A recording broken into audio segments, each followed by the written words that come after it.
शुरू करते हैं कार्यपत्रक नंबर 70।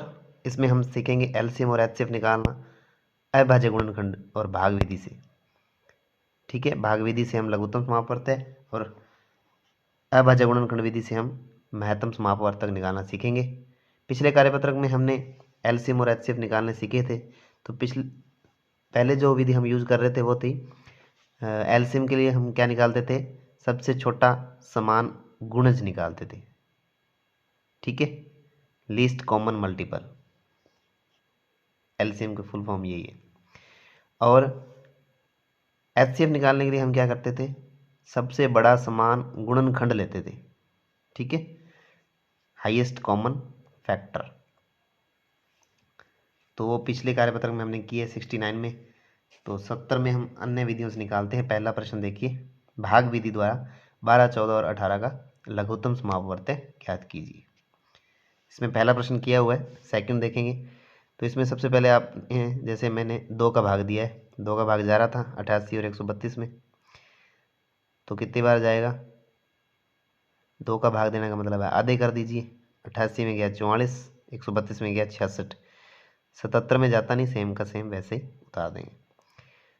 फिर 2 से देंगे, 77 में जाएगा नहीं, 44 का आधा कर देंगे 22, 44 में गया 22 दूना 44 होते हैं, 33 दूना 66 होते हैं, तो 33 में चला गया।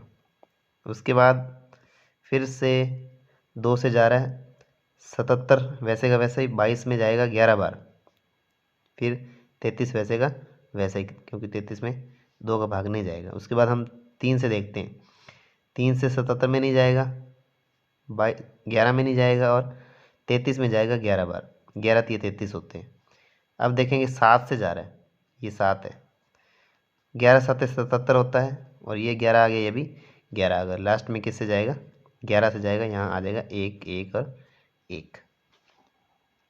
एलसीएम कैसे निकालेंगे, इन सभी का क्या कर देंगे, गुणा कर देंगे। 2 into 2 into 2 into 3 into 7 into 11 जब करेंगे तो अपने को मिलेंगे 1848। इसी प्रकार से तीसरा देख लेंगे। सबसे पहले हमने 2 से दिया, ठीक है, 12 बार जाएगा इसमें, 12 दूना 24, 15 दूना 30 और 9 दूनी 18। फिर से 2 से जा रहा है, 2 6 12, 15 में नहीं जाएगा, 9 में नहीं जाएगा। फिर से 2 से जाएगा 6 में 3 बार, 2 3 6। ठीक है, उसके बाद देखेंगे, अब 2 से नहीं जा रहा, 3 से देंगे, 3 एकम 3, 3 5 15, 3 3 9। अभी भी 3 से जा रहा है, 3 एकम इसमें नहीं जाएगा, 1 आ गया, 5 में नहीं जाएगा, 3 में जाएगा, 3 एकम 3। फिर रह गया ओनली 5, तो फिर 5 से दे देंगे, 5 एकम 5, 1 1 आगे।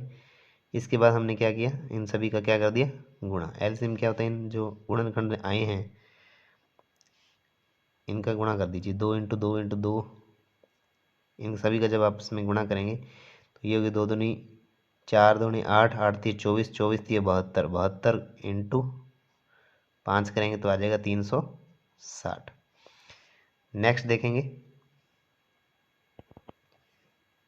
इसका देखिए फोर्थ क्वेश्चन। इसमें पहले हमने 2 से दिया, किस में जाएगा, 120 में 60, 90 में, 90 के हो जाएंगे 45।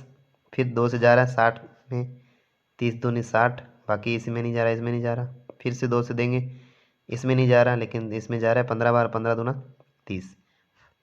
उसके बाद 45 में नहीं जा रहा। अब 3 से देंगे, इसमें 45 दिया 135, 5 दिए 15, 15 दिए 45। फिर से 3 से जा रहा है तो 15 दिए 45, 5 में नहीं जा रहा, 15 में जा रहा है, 3 5 15, 5 बार। फिर से 3 से देंगे, 15 में जाएगा 5 बार, ये 5 5 ये वाले आ गए। तो अब लास्ट में किससे जाएगा, 5 से जाएगा। ठीक है, तो एलसीएम क्या आ जाएगा, इन सभी का गुणा कर देंगे। 2 into 2 into 2 into 3 into 3 into 3 into 5, जब गुणा करेंगे तो अपने को मिलेगा 1080। तो एलसीएम क्या आ जाएगा, 1080।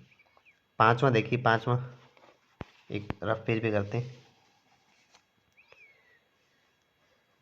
पहले इसमें अपने 2 का दे लेते हैं, 2 से जाएगा इसमें 60 में, 35 इसमें 60 में जाएगा तो 30, 75 का 75 आ जाएगा। फिर से 2 से जा रहा है तो 2 से देंगे, 35 में नहीं जाएगा, 30 में जाएगा 15 बार, ठीक है, और 75 में नहीं जाएगा। फिर से अपने 3 से जा रहे हैं, 35 में नहीं जाएगा, इसमें जाएगा 5 बार, और 25 दिया 75। फिर अपने देते हैं 5 से, 5 से देंगे तो ये आ जाएगा 7, 5 और फिर 5, 5 5 25। फिर यहाँ से देखेंगे 5 से जा रहा है वापस, तो 7 इसमें नहीं जाएगा, 5 इसमें जाएगा, 5 एकम 5, 5 एकम 5। अब इसमें जाएगा 7 से, तो 1 1 1। तो एलसीएम क्या आ जाएगा इन सभी का गुणा? एलसीएम आ जाएगा आपके पास 2 इंटू 2 इंटू 3 इंटू 5 इंटू 5 और लास्ट में इंटू 7। इन सभी का आपको क्या कर लेना है? गुणा कर लेना है। 2 दूनी 4, 4 3 12, 12 पंजे 60।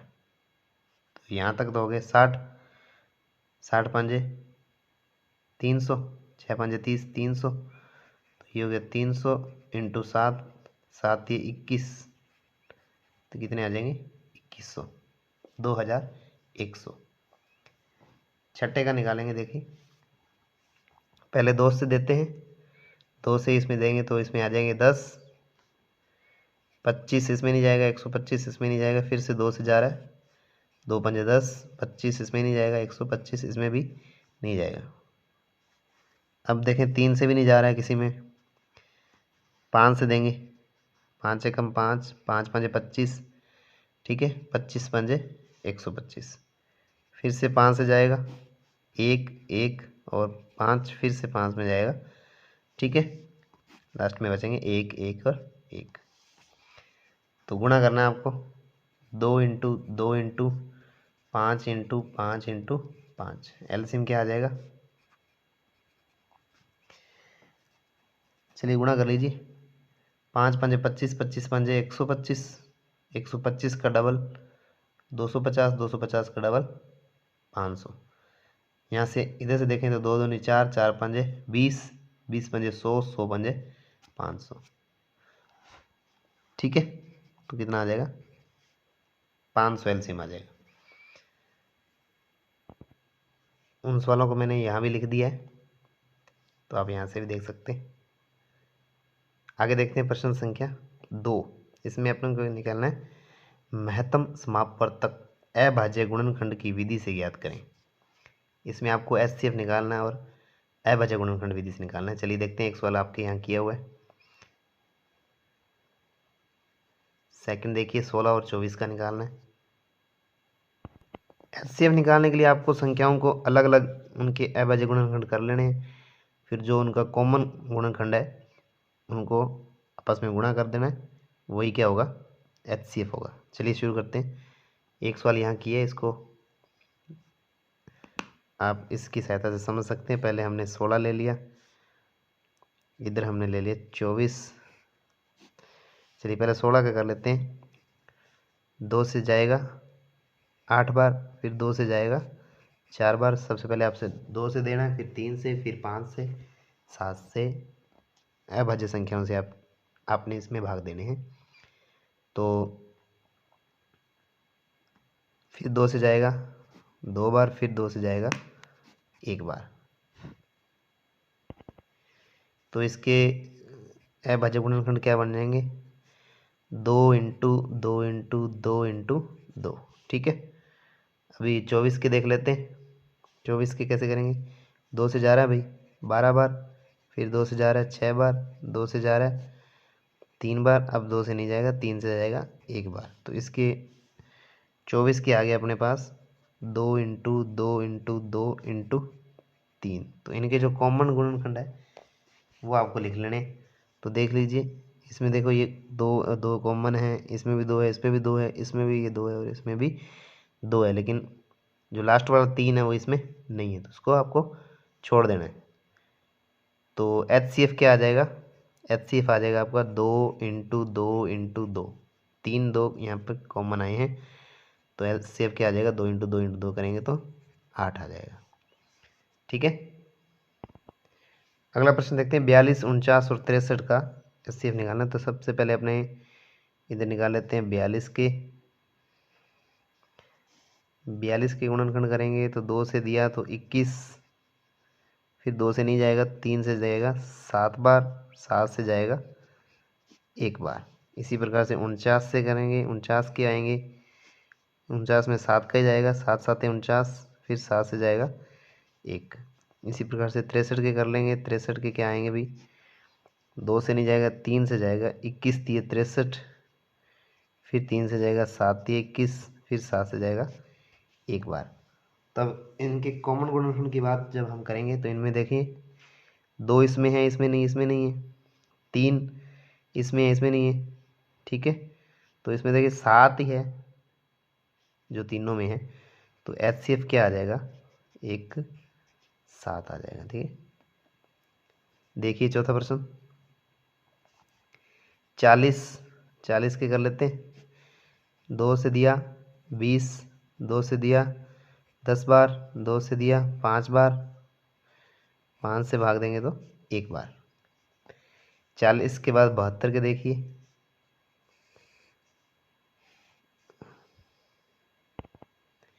72 के कैसे करेंगे, 2 से देंगे तो 36 बार, 36 दूना 72 होते हैं, ये 72 का आधा 36 होता है। 2 से देंगे 36 का आधे 18, 18 दूना 36 होते हैं। फिर 2 से देंगे तो 9 बार, फिर 2 से नहीं जाएगा, 3 से, 3 3 9, फिर 3 से, 3 एकम 3। 72 के बाद अब बारी आती है 36 की, तो 36 के देख लेते हैं। सबसे पहले 2 से देंगे तो 18, फिर 2 से देंगे तो 9 बार, 3 से जाएगा 3 बार, 3 से जाएगा 1 बार। तो कॉमन देख लेंगे तो 2 2 2, एक तो ये 2 आ गया कॉमन, ठीक है। HCF निकाल रहे हैं अपने, ये 2, ये 2 और ये 2, तो एक 2 और आ गया। इसके बाद देखो 2 इसमें है लेकिन नेक्स्ट इसमें नहीं है। उसके बाद 5 इसमें है, इसमें नहीं है, ठीक है। 3 की बात करें तो 3 इसमें है, इसमें नहीं है, तो इतने ही कॉमन थे। तो HCF क्या आ जाएगा, 2 × 2 यानी 4 आ जाएगा। इसी के साथ कार्यपत्रक नंबर 17 होता है कंप्लीट। चलिए शुरू करते हैं कार्यपत्रक नंबर 71। पहला प्रश्न है, संख्या रेखा का प्रयोग करते हुए वह पूर्णांक ज्ञात कीजिए जो -10 से 3 अधिक है। तो हम संख्या रेखा पर देखेंगे, यदि प्लस किया जाता है तो हम राइट साइड चलते हैं, और किसी संख्या में माइनस किया जाता है तो हम उसके लेफ्ट साइड चलते हैं। तो देखते हैं इसमें -10 से 3 अधिक निकालने हैं। तो -10 कहाँ है, देखिए -10 ये रहा, इसमें 3 अधिक यानी 3 प्लस करने हैं, तो हम चलेंगे राइट साइड दाईं ओर। कितने चलने हैं, 3, 1 2 और 3, कहाँ पहुँचेंगे, -7 पर। तो इसका आंसर क्या आ जाएगा, -7। -2 से 3 कम, ख देखिए, तो -2 देखें पहले, -2 ये रहा, इससे 3 कम करने हैं तो लेफ्ट साइड चलेंगे, बाईं ओर चलेंगे। 3 कम, 1 2 3, तो कहाँ आ जाएंगे, -5 पर। प्रश्न संख्या 2 देखिए, संख्या रेखा का प्रयोग करते हुए निम्नलिखित पूर्णांकों के जोड़ को प्रदर्शित करें और उनका मान बताएं। तो ये जो जोड़ है इनको आपको संख्या रेखा पर बताना है, कैसे करना है। देखिए 9 + -6, तो सबसे पहले आपको 9 पता होना चाहिए कहाँ है। तो 9 कहाँ है, ये रहा 9, इसमें -6 करना है, ठीक है। -6 का मतलब लेफ्ट साइड, 1 2 3 4 5 और 6, कहाँ पहुँच जाएंगे, 3 पर। और वैसे अपने देखें तो देखो 9 ± हो, इसकी जगह क्या लिखेंगे, माइनस, क्योंकि प्लस माइनस माइनस होता है। -6 करना है, आगे क्या है 6, 9 में से 6 गए तो कितने बचेंगे, 3, ठीक है। और संख्या रेखा पर कैसे करना है वही बता दिया। और डायरेक्ट कैसे करते हैं, ख देखिए इसका -3 + -7, -3, तो -3 कहाँ है, ये रहा, इसमें -7 करने हैं, -7 का मतलब लेफ्ट साइड चलेंगे, तो कितने चलेंगे, 7, 1 2 3 4 5 6 7, कहाँ पहुँचेंगे, -10 पे। तो इसका उत्तर क्या आ जाएगा, -10। और वैसे आपने देखें तो देखिए -3 + -, माइनस के 7, माइनस के ही 3 हैं, माइनस के ही 7 हैं, तो मिलकर कितने हो जाएंगे माइनस के 10। ग देखिए माइनस के 8 प्लस 4, पहले आप माइनस 8 देखो कहाँ है, माइनस 8 ये रहा, प्लस 4 करना है मतलब राइट साइड चलना है। कितना चलना है 4, 1 2 3 4, कहाँ पहुँचेंगे माइनस के 4 पे। और डायरेक्ट करेंगे तो कैसे आएगा माइनस के 8 प्लस के 4, तो माइनस के 8 है प्लस के 4 है, तो किसके ज़्यादा है माइनस के, तो चिन्ह आएगा माइनस का, 8 में से 4 गए 4। ठीक है। घ देखिए -2 प्लस 8 -4, ये -2 पहले कहाँ है देखो -2 ये रहा, अब इसमें करने +8, +8 का मतलब आप चलेंगे राइट साइड 8 चलेंगे, तो चलेंगे 1 2 3 4 5 6 7 8 यहाँ पहुँचेंगे। उसके बाद वापस -4 करना है, 1 2 3 4 कहाँ आ जाएंगे अपने इस 2 पर आ जाएंगे। और डायरेक्ट अपने करके देखें तो कितना आएगा, माइनस के 2 हैं, प्लस का 8 है, प्लस माइनस माइनस के 4, तो माइनस माइनस वाले कितने हैं, माइनस के हैं 6 और प्लस के हैं 8, 8 प्लस के माइनस के 6, 8 में से 6 गए, प्लस के 2 बचेंगे।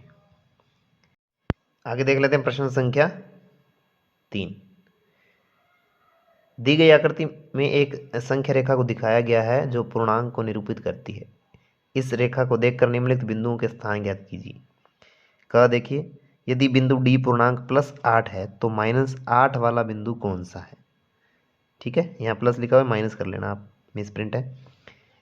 तो -8 वाला कौन सा है देखो, ये है देखो 1 2 3 4 5 6 7 8, इधर +8 है, तो इधर क्या आएगा -1 -2 -3 -4 -5 -6 -7 और -8, तो -8 पे कौन सा आ जाएगा, ई आ जाएगा। कौन सा बिंदु आ जाएगा, ई आ जाएगा।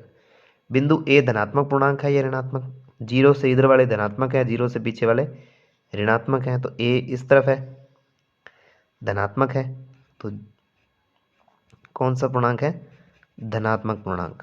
बिंदु ए धनात्मक पूर्णांक है। बिंदु बी और ई के संगत पूर्णांक लिखिए।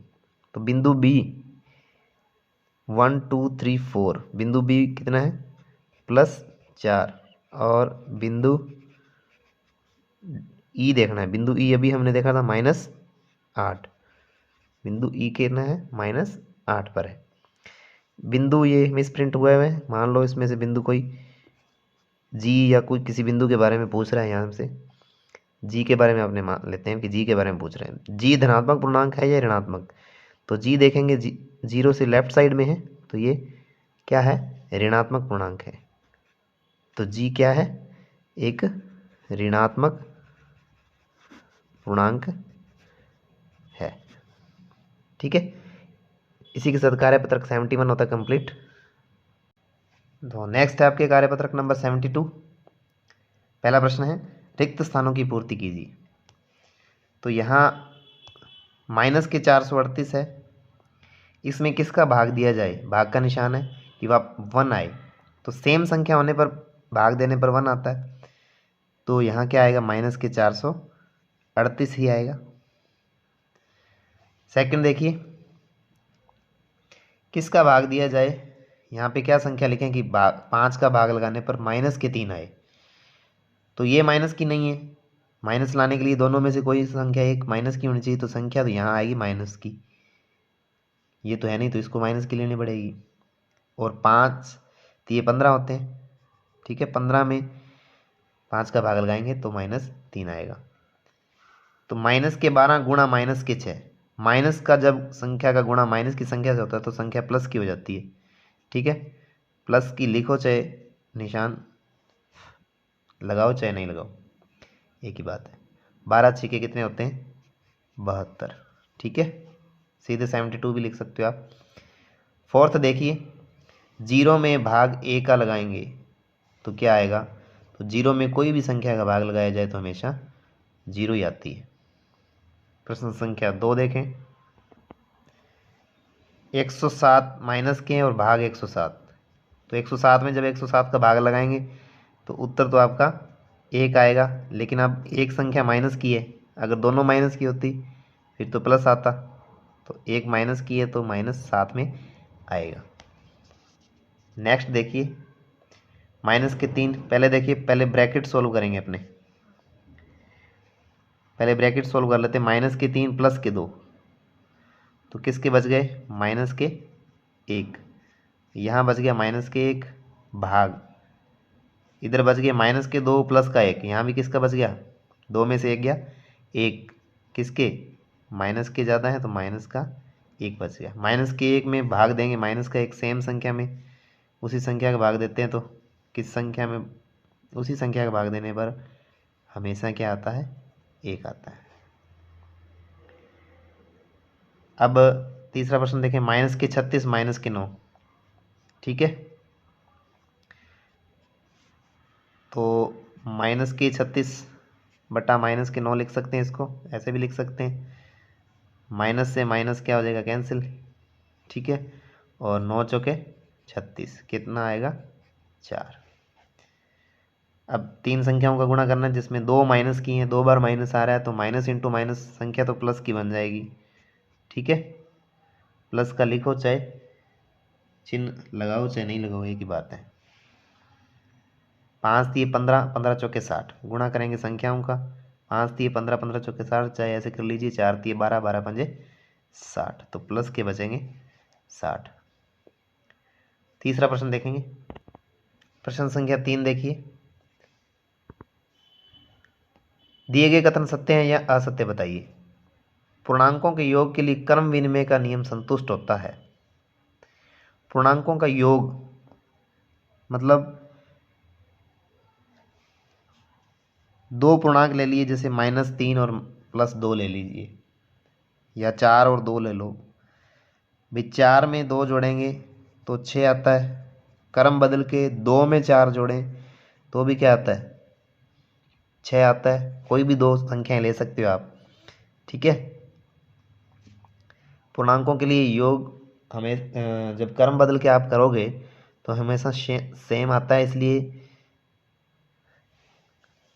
पूर्णांकों का योग क्रम विनिमय नियम का संतुष्ट होता है, तो ये कथन क्या है, सत्य है।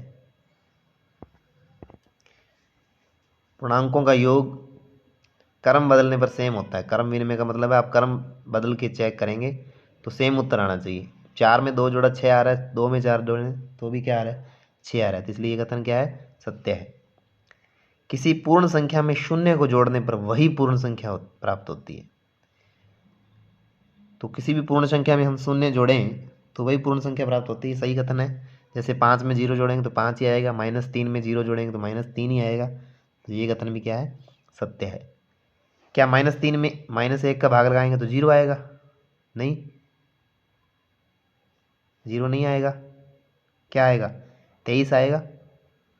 1 का भाग लगाएंगे तो माइनस से माइनस कैंसिल हो जाएगा, 23 बचेगा, तो 0 नहीं आएगा, ये कथन असत्य है।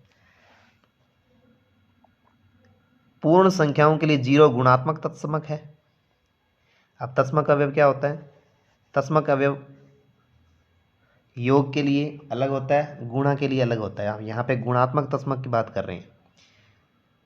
तत्समक अवयव वो अवयव होता है जिसको आप, जैसे योग के लिए, योग की बात करें तो योग के लिए तत्समक अवयव 0 होता है, यानी किसी संख्या में उसको जोड़ें तो वापस वही संख्या आ रही है, तो आइडेंटिटी या तत्समक अवयव क्या रहेगा, योग के लिए 0 रहता है। अब गुणा के लिए, यानी इस संख्या को किससे गुणा करें तो वापस 5 आ जाए, वही संख्या प्राप्त हो, उस संक्रिया के लिए, यानी गुणा की बात करें तो गुणा संक्रिया, योग संक्रिया की बात करें तो योग संक्रिया। तत्समक अवयव वो होता है जो संक्रिया लगाने पर वापस वही संख्या दे।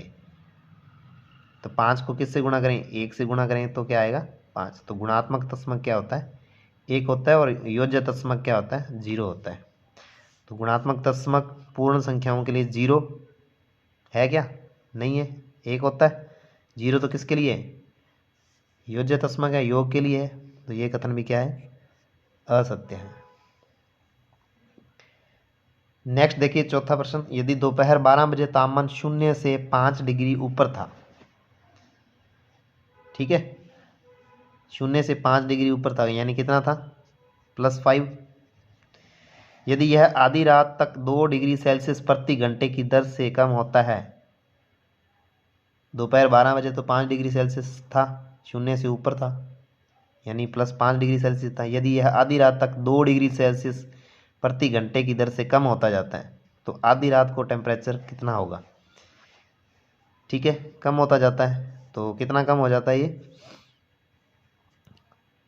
12 घंटों में कितना कम हो जाएगा, 2 × 12, 24 डिग्री कम हो जाएगा। तो कितना रह जाएगा, रात को तापमान कितना रह जाएगा, 24 कम हो जाएगा।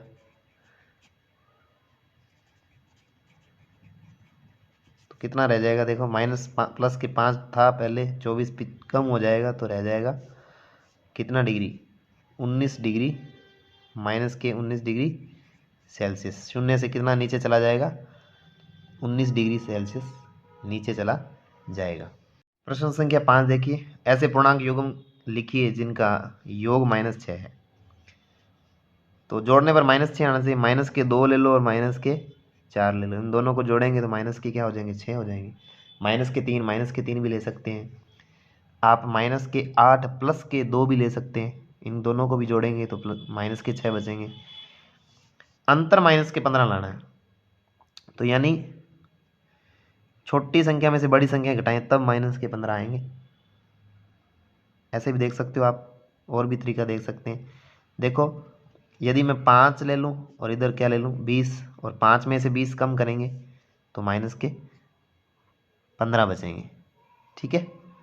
आप और भी कुछ संख्या ले सकते हैं। अंतर 4 है, तो 9 और 5 का अंतर क्या है, 4 है, 9 में से 5 घटाएंगे तो 4 आएगा। योग 0 है, दोनों को जोड़ने पर 0 है, तो एक संख्या प्लस की एक संख्या माइनस की ले लो और उनको जोड़ेंगे तो 0 आएगा। जैसे 5 और -5 ले लें, ठीक है। जब इनको जोड़ेंगे, जैसे 5 + -5 जोड़ेंगे तो 5 + माइनस 5 में से 5 गए 0, ठीक है। तो योग 0 है, तो वो 5 और -5 सेम संख्या लेनी है, एक प्लस की एक माइनस। 10 -10 ले सकते हो, 8 -8 ले सकते हैं। इसी के साथ कार्यपत्रक नंबर 72 होता है कंप्लीट।